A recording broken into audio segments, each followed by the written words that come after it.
इस ग्रेवी में जो हमने बैंगन डाले थे ना, खूब हम इसको अच्छी तरह या घोटने की हेल्प से, तो वैसे ही सॉफ्ट हो गए हैं, खूब अच्छी तरह हो जाएगा। उसका छिलका हम अलग करके निकाल देंगे। बस इसका जो गूदा गूदा है वो हम लेंगे और इसका हम छिलका हटा देंगे। अच्छा, ये देखिए बैंगन की ग्रेवी खूब अच्छे से हमारे पास रेडी हो गई। इसमें मैंने बैंगन को खूब अच्छी तरह घोट दिया है। ठीक है, जो थोड़ा बहुत छिलका है बस वो रह गया, ज़्यादातर छिलका इसका हमने हटा दिया। उसके बाद आप ये देखें बैंगन भी फ्राई हो गए खूब अच्छी तरह अचार के मसाले में। अब हम चूल्हा बंद कर देते हैं और अब मैं आपको इसकी मैरिनेशन दिखाती हूँ कि वो अब हम किस तरह करेंगे। जब आप ये देखें, सबसे पहले हम क्या करेंगे, हम ये करेंगे, जिस भी डिश में आपको खाने के लिए निकालना है ना, जिस बर्तन में आपने, तो आप उसी बर्तन में सबसे पहले आप ये बैंगन जो होंगे ये इस तरह हम इसमें सेट करके रख देंगे। सबसे पहले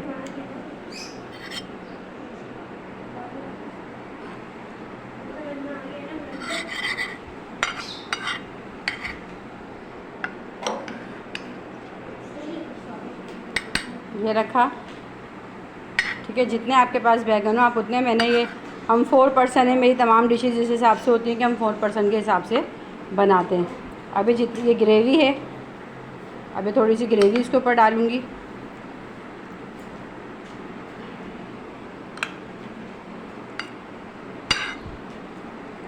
बैंगन के ऊपर, उसके बाद थोड़ी सी कच्ची हरी मिर्चें कटिंग की हुई हैं ये डालेंगे, थोड़ा सा हरा धनिया। ठीक है, उसके बाद जो हमारा दही है हमने गाढ़ा गाढ़ा तैयार किया हुआ है, हम ये डालेंगे इसके ऊपर से। ठीक है, फिर मैं दोबारा वही स्टेप दोहराऊंगी। बैंगन है, बहुत टेस्टी, बहुत यूनिक और बहुत मज़ेदार ये रेसिपी होती है।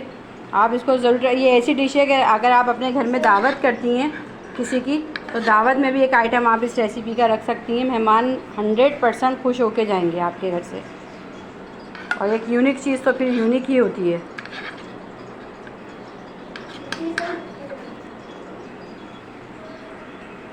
बैंगन उठाएंगे, एक अलग जायका आएगा, ग्रेवी में अलग जायका आएगा और योगर्ट का एक अलग फ्लेवर आएगा, दही का। आप सोचें कितनी मज़ेदार होगी फिर ये रेसिपी।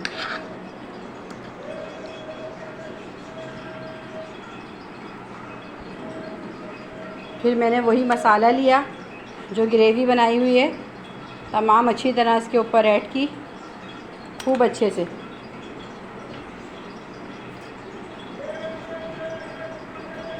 ठीक है, उसके बाद वही मेथड, हरी मिर्ची डालें आप इस पर कच्ची,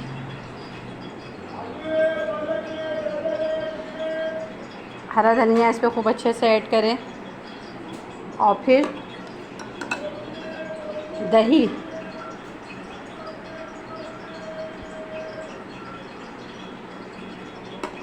इस रेसिपी की सबसे बेस्ट क्वालिटी है कि आप इसको दिन से बना के रख दें। अगर शाम में आपके मेहमान आ रहे हैं तो आप भगारे चावल के साथ, सब चीज़ के साथ आप इसको यूज़ कर सकती हैं। अब इसका फाइनल स्टेप है भगार का, जो मैं आपको दिखाती हूँ कि अब मैं भगार के लिए क्या सामान रेडी करूँगी। देखें, भगार अभी इस पर लगा नहीं है, लेकिन जो इसका अपनी ग्रेवी का ऑयल था, आप देखें खूब अच्छे से सरसों का ऑयल पूरा आ गया है। अब मैं उसके बाद इस पर जो मैंने भगार रेडी किया है, गरम गरम आपके सामने इसके ऊपर ये भगार लगाऊँगी।